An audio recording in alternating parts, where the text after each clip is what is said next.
আসসালামু আলাইকুম। সম্মানিত খামারি ভাই ও বন্ধুগণ, আজকের ভিডিওতে আপনাদেরকে স্বাগতম।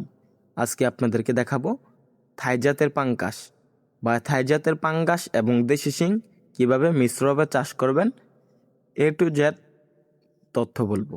তো চাষিবারা, থাই জাতের পাঙ্গাস হলো মাটির উপরের লেয়ারের মাছ। এই মাছগুলো প্রচুর পরিমাণ খাবার খেয়ে থাকে, যেমন ফিড খাবার বা বিভিন্ন হাতে বানানো উপাদান দিয়ে খাবার বানাতে পারবেন। থাই জাতের পাঙ্গাস মাছগুলোকে, এই মাছগুলোকে যে কোনো ধরনের খাবার খাওয়াতে পারবেন।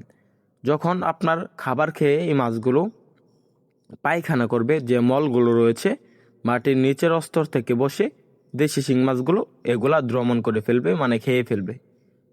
থাই জাতের পাঙ্গাস মাছগুলোকেই খাবার দিলে হবে, দেশি শিং মাছ বিনা খাবারে চাষ করতে পারবেন।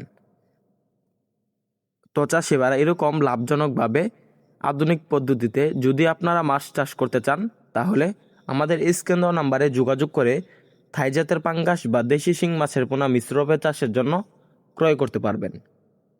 আমাদের এখান থেকে বিভিন্ন সাইজের, বড় সাইজের, যে কোনো সাইজের দেশি শিং মাছের পোনা ক্রয় করতে পারবেন। তাছাড়াও 3 ইঞ্চি, 4 ইঞ্চি, 5 ইঞ্চি সাইজের থাই জাতের পাঙ্গাস মাছের পোনাও রয়েছে, এগুলাও ক্রয় করতে পারবেন। তো চাষিবারা, দেশি শিং মিশ্রভাবে চাষ করতে চাইলে প্রতি শতকে 800 পিস করে চাষ করবেন, আর থাই জাতের পাঙ্গাস প্রতি শতকে 300 পিস।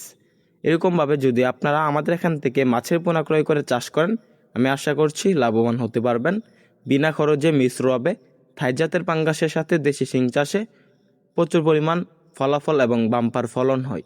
তো আপনারা আমাদের এখান থেকে মাছের পোনা ক্রয় করে যে কোনো সাইজের বা যে কোনো ধরনের, যে কোনো জাতের দেশি বিদেশি মাছের পোনা ক্রয় করতে পারবেন। আমরা কিন্তু সারা বাংলাদেশে পাইকারি এবং ফ্রি হোম ডেলিভারির পাশাপাশি আমাদের হ্যাচারি থেকে সরাসরি এসে দেখে শুনে নেওয়ার সুব্যবস্থা করে রেখেছি। আপনারা চাইলে আমাদের এখান থেকে মাছের পোনা ক্রয় করতে পারেন।